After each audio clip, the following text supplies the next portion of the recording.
Hey man, I gotta tell you a story. This shit is funny as hell. The other day I was in Atlanta, right? And I was in one of those little bars where you get a sandwich and a beer. And I was sitting down and just eating. And this guy came up and he sat next to me.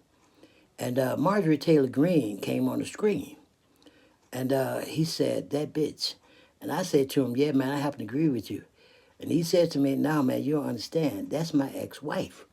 I said, "Were you married to her for real?" He said, "Yeah." I said, "Well, is that bitch as crazy as she act?" He said, "Yeah, but she's a fraud, though. She want to pretend she bad. She said, she crazy as hell." I said, and he said, "And she terrible in bed." I said, "No shit." And, I'm trying to mind my own business, but he was spilling the beans.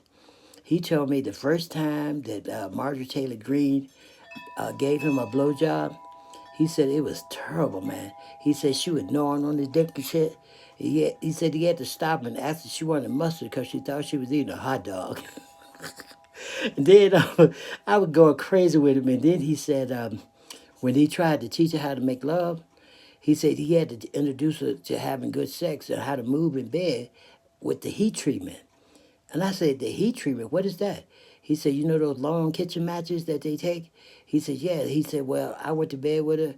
I'd let them two at a time, and I would rotate the heat between the cheeks so she could wiggle."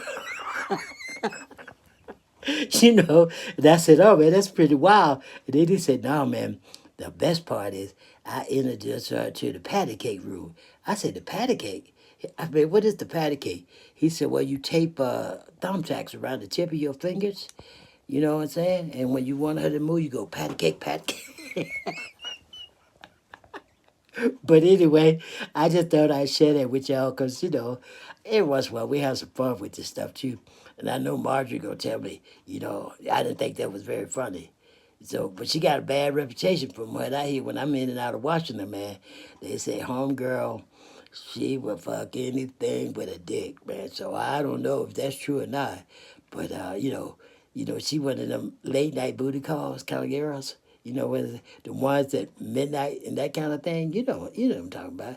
The ones that you call out to midnight when you struck out their whales. Anyway, I'll talk to y'all later.